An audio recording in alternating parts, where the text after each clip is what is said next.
Welcome back to this unprecedented night on CNN. 10 Democratic presidential candidates, one urgent issue, the climate crisis. And with that, please welcome businessman Andrew Yang.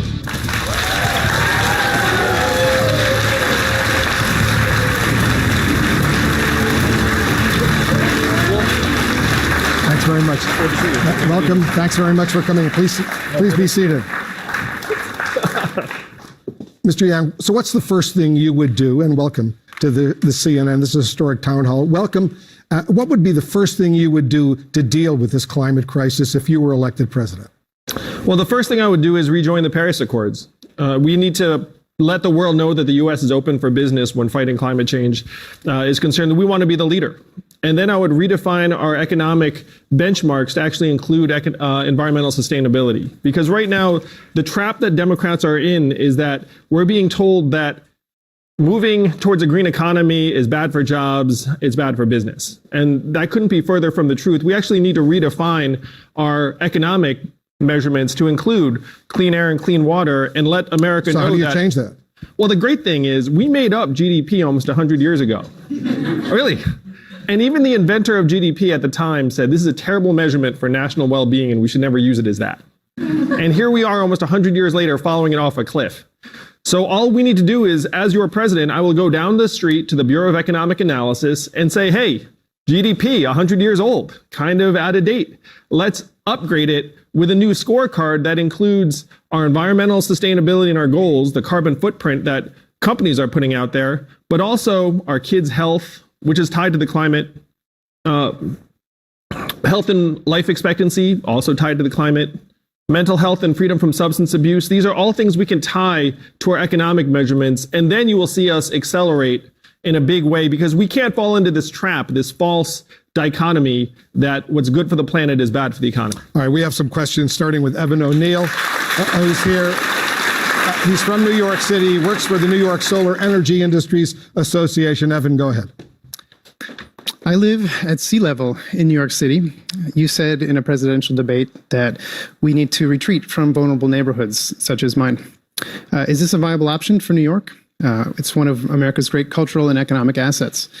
How do you propose to help places at risk due to climate change? Will funds be available for adaptation and relocation? How will those funds be generated and distributed? Thanks for the question. I was just in Portsmouth, New Hampshire, where they have hundreds of homes that are flooding on a regular basis, 26 times or more per year. So imagine living in a home that's prone to flooding at that level of frequency, which is even more extreme than I suspect your home here in New York. So we would 100% make funds available to communities around the country for adaptation and resilience. And then we would take, and the big picture is we subsidize the fossil fuel industry to the tune of hundreds of billions of dollars. And so now everyone's looking around being like, where's the money? Where's the money? It's like, well, we know where the money is. We put hundreds of billions into the fossil fuel industry. We're still subsidizing it to this day. And now it's time to take some of that money and channel it to the needs of the American people.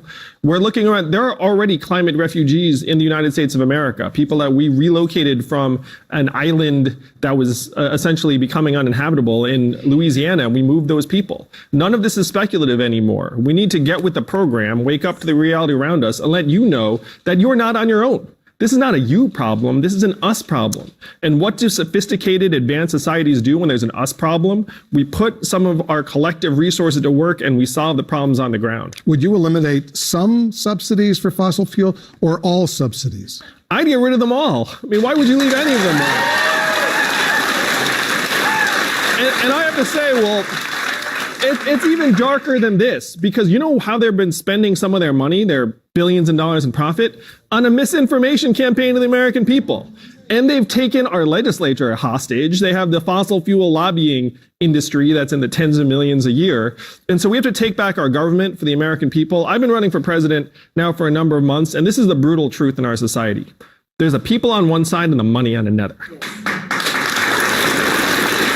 And you know a lot of the money is fossil fuel companies. So what do we have to do? We have to bring these together. We have to align the people and the money. Now, how the heck do you do that?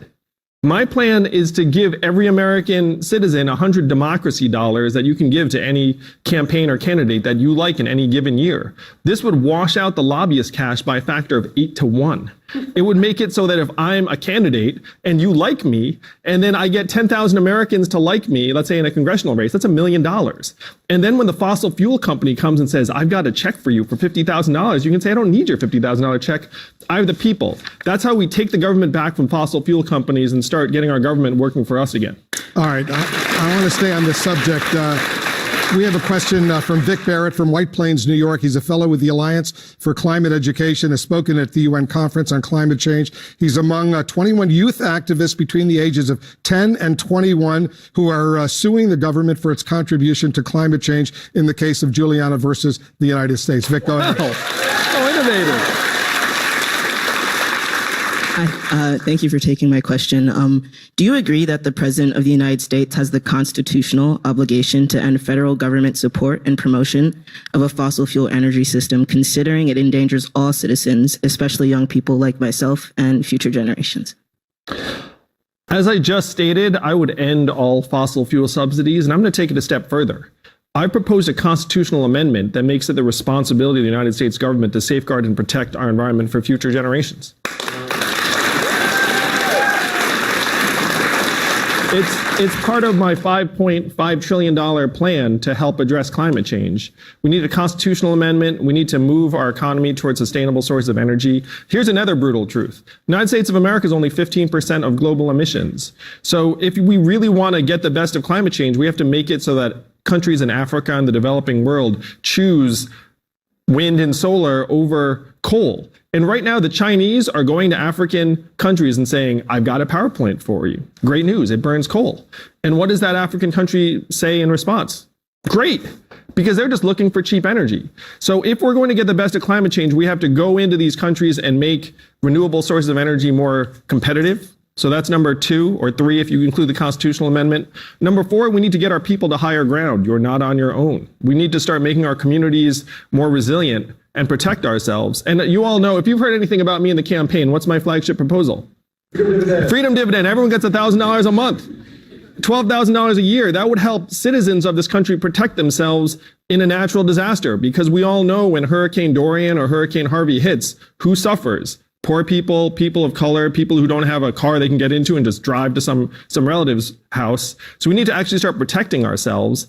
And the last thing is we need to start trying to reverse the damage we're doing to our environment. It's not enough to do less of the bad. We have to do some of the good. So that's reforestation, that's ocean seeding, that's starting to actually rebuild the ecosystems that we're harming. I got 3 quick questions. You give me yes or no if you want. Would you ban all fossil fuel exports from the United States? Well, I think we have to stop subsidizing the industry, but I don't think that includes banning exports, because if our industry, fossil fuel industry, which is going to be around for some period of time, is competitive and cost competitive enough to export to another country, I wouldn't stand in the way of that. Are you in favor of a carbon-free America? And if yes, when?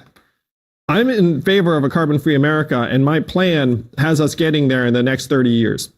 Do you support a carbon tax, and how much should it be? I do support a carbon tax. You went to my website, Wolf, you would know this. Yang2020.com. We need to have a carbon tax because we need to have polluters internalize the cost of their pollution. And so you start at $40 a ton and then you ramp up to $100 a ton to give them time to adjust. But these companies only operate on the bottom line. You can't say do the right thing and then have all the executives get paid for making tons of money at the expense of the earth. So what you have to do, again, you have to tie these things together. And this is a big theme of my campaign. This country runs on the almighty dollar. Truthfully, it does not run on doing the right thing by us or the planet.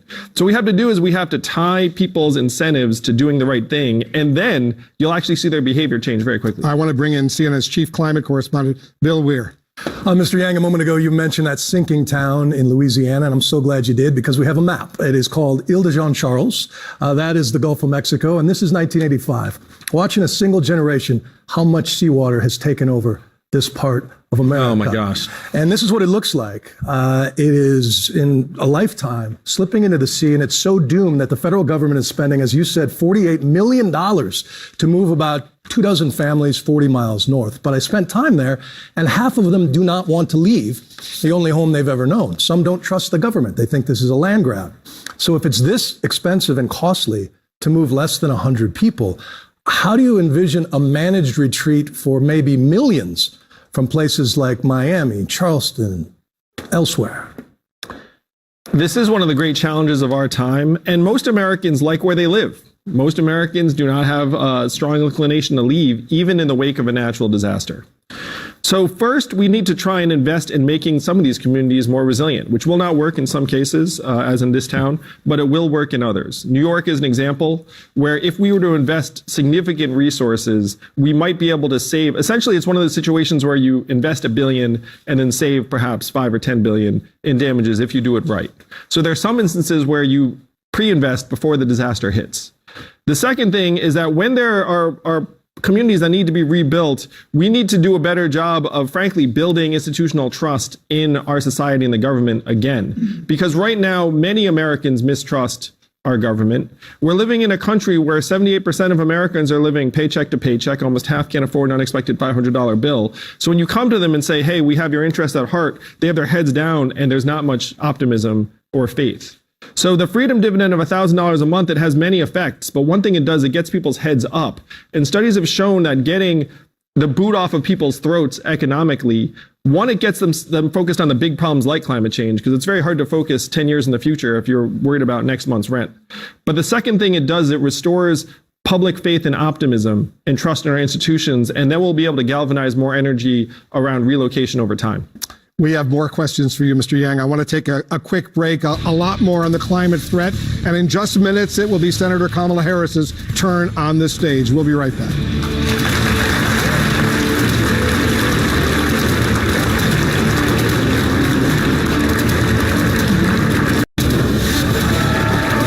We're back with the CNN Climate Crisis Town Hall in minutes. Senator Kamala Harris and Amy Klobuchar. Let's continue now with businessman Andrew Yang. Mr. Yang, I want to go to Sarah Smith, a graduate student at Columbia University studying climate and society. Her question is about geoengineering technologies that would aim to reverse global warming. Sarah? Your platform relies heavily on geoengineering and locally based efforts rather than aggressive federal emissions policies. Geoengineering poses major risks, and according to last year's IPCC report, even aggressive development of carbon removal technology is unlikely to keep warming below 1.5 degrees Celsius, absent substantial rapid reductions in emissions. Can you quantify the reduction in CO2 attainable from the geoengineering strategies you propose? I just want to clarify a point that she's making for some of our viewers. Sarah's question mentioned 1.5 degrees Celsius, which is the temperature increase that the international community, as you well know, considers catastrophic. Yeah. Congrats, Columbia's a great school. I went there myself. That doesn't make it good. So first, geoengineering is not the primary approach at all. We have to reduce emissions first and foremost. And if you look at my plan, of the 5 trillion, like a fraction of one of the trillions is looking at geoengineering. We have to get the best of emissions, the primary driver of climate change. The geoengineering, I just want us to think very, very big picture of what's happening. You have countries, island countries on the other side of the world that are literally sinking underwater. And we're lifting people. The UN is helping people move. Now, they don't have the capacity to do something dramatic to alter the environment. But imagine a country like China 25 years from now, who's going to be bearing the brunt of climate change in the same way that we are. They're not very consultative. And so you can imagine them doing something that affects us and the rest of the world, spraying sulfur dioxide into the atmosphere. So we need to face facts about the scope of the challenge and lead globally. So I would convene a geoengineering summit and get countries from around the world to make sure that we don't have rogue actors just going off on their own. So this is my approach. It is not the primary approach, but it's something that we need to explore in the days ahead, because the reality is the last 4 years have already been the 4 warmest years in recorded history. July is the warmest month in recorded history. The Earth is likely getting warmer around us. And even as we're attacking emissions, we need to start researching innovative methods to address climate change. And I want to follow up on that specific point, Mr. Yang, because you want to invest in these new technologies. I do. Like space mirrors and, as you point out, cloud seeding, which is actually spraying sulfur dioxide into the atmosphere. Why divert federal money, which is obviously scarce, to these unproven and potentially risky ideas when there are known solutions out there that we all know, solar power, wind, stuff like that, that we know already work? works. We are here, Wolf, together because we know this is a crisis. And in a crisis, all solutions have to be on the table. And so if you are attacking on one side, you also should be researching various alternatives on the other. And that to me is just responsible management and responsible leadership. Are all Americans going to have to drive electric cars? Well, electric cars, it's not something you have to do. It's awesome. And so over time, yeah, we're going to make it so that electric cars are the thing to do. You feel like you're driving the future. And I did not just say that because Elon Musk endorsed me just the other week. So what's the answer? Are we all going to have to drive electric cars? We are all going to love driving our electric cars. Will we have to drive electric cars? Well, there will still be some legacy gas guzzlers on the road for quite some time, because this is not a country where you're going to like take someone's, like clunker away from them, but you are going to offer to buy the clunker back and help them upgrade. All right, we got a question from Rebecca Eastwood. She's the advocacy coordinator for a faith-based nonprofit in Washington, D.C. Rebecca. Thank you. I am originally from Iowa, and many in my family are farmers. Iowa's economy is deeply tied to industrial agriculture. Yet the recent UN report on land says land use globally, including agriculture, is responsible for 23% of human greenhouse gas emissions, and that emissions from agriculture are increasing. What is your plan to protect farming communities in the Midwest while at the same time addressing how our food systems contribute to climate change? I've been spending a lot of time in Iowa. I love the state a great deal. It's another thing about running for president. We need to help farmers modernize their land use in terms of the environmental impact. And once again, this is an issue around economic incentives being one direction, and then what's good for the climate and what's good for society in the other. So we have to try and bring those together by providing economic incentives and resources to help farmers modernize and rotate plant crops and try and actually measure the impact they're having on the environment. Now, the big issue in the farming community is that right now, what's happening, all the mom and pop farms are getting gobbled up by these conglomerates. And you go, and instead of some beautiful vision of a family farm that you have in your head, it's some mega farm conglomerate with automated tractors as far as the eye can see. So the goal, in my mind, should be trying to create incentives so that if you are farming in a responsible and sustainable way, that we can actually make family businesses possible by supporting a food ecosystem that includes more farm-to-table dining. And to me, I'm an American that I believe most Americans would be happy to pay for a locally sourced farm-to-table supply chain as opposed to the mega farm monolith that unfortunately right now produces most of our food. Well, let me follow up on that as well, Mr. Yang. Meat consumption, beef in particular, is a major driver of climate change. Should Americans change their eating habits and eat less beef? The UN just released a study that said we're going to be okay if the vast majority of the world goes vegetarian immediately. You guys see that? So it's good for the environment. It's good for your health if you eat less meat. Certainly meat is an extraordinarily expensive thing to produce from an environmental sustainability point of view.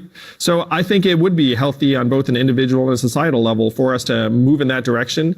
But again, this is a country where there's a lot of individual autonomy, and so you can't force people's eating choices on them. All you can do is try and shape our system so that over time we evolve in a productive way. What aspects of the Green New Deal do you support and which do you reject? I love the vision of the Green New Deal. The framers of it have done us all a great service by energizing so many people around a vision. And to me, the only issue I have with the Green New Deal is the timing and the timeline. I mean, they are right that we need to take urgent action, but the timeline that they put out there would do away with commercial air travel and a lot of other things in a particular time frame, that if we have a little bit more time, we can head in the same direction and achieve most of the same value. President Trump today announced plans to roll back light bulbs that are more what is up with that? efficient. I think he's just messing with CNN on that one. Should the U.S. government have a say on what kind of light bulbs we use? Well, certainly, if we do have a say in what light bulbs we use, we need light bulbs that don't burn out. Because these light bulbs are manufactured, they intentionally burn out. So there's an industry and we replace them over and over again. Do you think that's good for the earth? Of course not. So if anything, we should be pushing regulations that make it so that our light bulbs consume less energy and need to be replaced less often. All right, let's go to Wendy Fleischer. Can't believe I'm who's talking with about us. light bulbs. You know, that's what happens. Wendy is from Brooklyn. She's a consultant for environmental and social justice initiatives. Wendy. Thank you. You mentioned China a few times. Some climate action naysayers say that China should act first. So tell us why the United States should lead in moving the country and making a transition, a just transition to a clean, healthy, clean energy economy. And who would benefit from the changes you propose? And how does your plan ensure that hardworking Americans are benefited and not hurt? Well, to me, the U.S. is vital to building an international consensus on climate change. And so we need to act first, because by forming the table and saying who's with us on this, then we can galvanize dozens of our allies and partners in the Western world. And I believe that China would be a partner, because they're seeing the worst effects of climate change on an epic, almost unimaginable scale. And if you take a look at some of the smog in some of their major cities, like, people literally just wear masks just for their own health and safety. So the U.S. has always been a global leader. We are still the focal point of the world's economy. And if we lead on this, then we can move people in the right direction very quickly. As for American workers, I was just with Ned Reynolds, who's an entrepreneur in New Hampshire. If you imagine what we have to do, we have to install solar panels on hundreds of thousands of homes and buildings around the country. Think about the jobs that's going to create. Ned Reynolds started his own business. Now he's up to 260 employees, primarily solar panel installers in New Hampshire. So you talk about what's good for American workers. I think Ned's business is the business that we should be emulating around the country. I want to follow up on that, because how can you ensure that America's efforts to cut emissions won't be in vain if carbon pollution, let's say in China or India, continues to expand over the next decades? Yeah, that's why we need a global effort, Wolf. That's one reason why, to me, the Paris Accords, the only issue I have with them is that they didn't go far enough, because a lot of the enforcement mechanisms really aren't there. There are a lot of countries that sign them and just essentially it's like, well, you know, I signed it, I feel good, but then their corporate actors are not necessarily integrating them into their operations. So one principle that we're going to have in our businesses here is that if you're a very large business, you need to measure your carbon imprint and your effect on the environment. And then if we extend that to operations in other countries that are either of U.S. companies or over time our trading partners, then we can have more sophisticated standards that include environmental impact, not just for American companies, but the companies and countries we do business with. As all of us who have followed your campaign know, you're an advocate for what's called universal basic income. Do you think that policy of cutting everyone a check would be enough to help, for example, coal workers, others in the fossil fuel industry who would be put out of work in a transition to a green economy? Well, $1,000 a month is a game changer for tens of millions of American families. And while it's not going to replace someone's job, if you have a household with 2 adults, $24,000 a year is enough for you to make affirmative plans about your future, possibly go back to school, move, start a new business, take care of yourselves, make your family more resilient. And a lot of it, Wolf, is that people put this $1,000 a month. The question in my mind is, what's the alternative? Like, we know many of these jobs are going to be automated away or fade away in a transition to a renewable economy. So the question is, what do we have for American workers so they feel protected and part of the process? Tina Savaitis is a student at Fordham University here in New York, originally from Norwalk, Connecticut. Her question is about PFAS, toxic chemicals that have been found in U.S. drinking water sources. Good evening. There's a lot of new studies coming out on the destructiveness of PFAS and how it harms human health. They're prevalent throughout the environment. So what is your plan for regulating the materials that go into the products that are used by everyday Americans? We need to do much more. I'm the parent of 2 young boys, one of whom is autistic. And as a parent, when you have your kids drinking water or using various toys and household items, there's always something in the back of your mind, which is this safe? And I just came from Flint, and while this is a separate issue, it's kind of the same in the sense that the folks in Flint discovered that their water was toxic after the fact and are still recovering.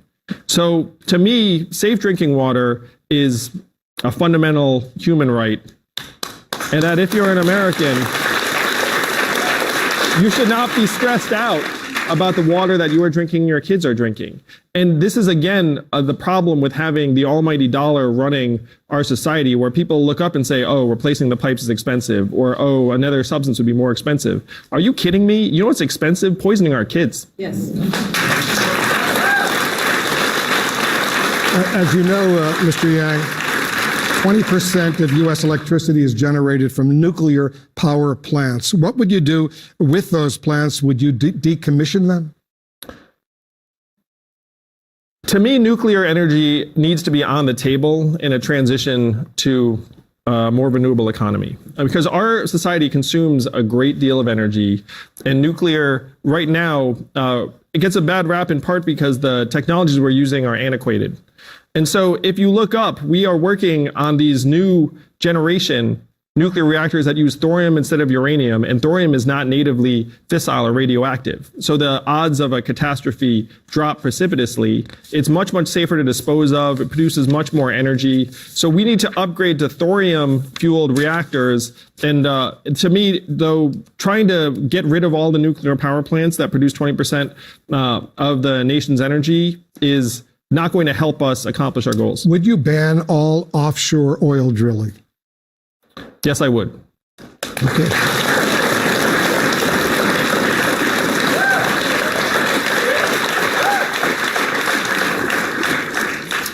All right, we got another question here. There she is right there. Laura Cottingham is a lawyer who specializes in environmental litigation and private practice. She also works with Columbia University Sabin Center for Climate Change Law. Thanks. Tackling the climate crisis will require contributions from all sectors, including the private sector. In your view, what is the role of corporate leadership and responsibility in this area? How will you work with businesses to create the necessary incentives and initiatives to drive meaningful progress on climate change? I'm happy to say that American business is waking up, and the Business Roundtable led by Jamie Dimon recently announced that they need to have a broader view of their own economic impact than shareholder value. They need to expand it to stakeholder value, which includes their impact on the environment. So working with businesses, first, a carbon fee is going to go a long way, because all of a sudden they have to pay when they pollute. So that's going to be immediate, and they'll just look up and they'll do the right thing by their own businesses. But the second thing is, if we make economic impact part of our economic measurements, and then each company has to report on them, then you'll see their behavior change very, very dramatically, because in this country, you aim towards what you measure. One of the big problems in America is we are measuring the wrong things. Under my presidency, we will start measuring the right things, and businesses will be my willing partner in this. Let's go to a video question submitted by Patrick Stolenwerk from Chicago. He's a PhD candidate in physics at Northwestern University. Patrick. According to the Cost of War Project by Brown University, 1.2 billion metric tons of greenhouse gases have been released by the military since the start of the 2001, quote, global war on terror. What will you do about the role of the military-industrial complex in contributing to climate change? It's a great question. My father actually got a PhD in physics. I'm talking to him like he's here. He's not here. Just disappeared from the screen. We're spending $750 billion that we know of on our military-industrial complex every year. And I'm going to share a story that I heard secondhand, so I can't verify it. But there was a Top Gun, a fighter pilot, who said that his least favorite time of the year is at the end of the fiscal year, because he flies over the Pacific Ocean and dumps oil into the ocean. Now, why is he doing that? Because they have to use all the oil that's budgeted, or else they won't get the same amount budgeted the following year. So this broke his heart. Broke my heart to even hear this story. What we have to do is we have to take some of the $750 billion and start channeling it towards our infrastructure, which will be an evergreen need. We know we need to make it more sustainable over time. But again, in America, we follow the almighty dollar, and right now there are hundreds of billions being spent on our military that is generating a ton of emissions and pollution. And so if we take a significant portion of that budget and channel it towards infrastructure, we can make a good out of right now a huge net negative. What's the biggest personal sacrifice you want the American people to make in order to deal with this crisis? You know, well, I was thinking a lot about this. Like right now, we feel all this pressure to have our micro impacts be low. So you carry a bottle instead of getting bottled water. You get those really irritating straws, sometimes not of your own choice. You recycle, you compost, but then you have this sinking feeling in the back of your mind that your actions are not actually going to move the needle in the context of a $20 trillion economy. And so what I would ask of the American people is to think bigger about the changes we can make collectively, and that stop thinking that if you take some personal action, it's going to solve things, because the reality is we need to bring the entire world together. Thank you so much for joining us. We appreciate it very much. Thank you. Thank you, guys. Wish I could stay for selfies. Thank you To all. our viewers, up next, Senator Kamala Harris, followed by two more top candidates hoping to distinguish themselves tonight, Vice President Joe Biden and Senator Elizabeth Warren.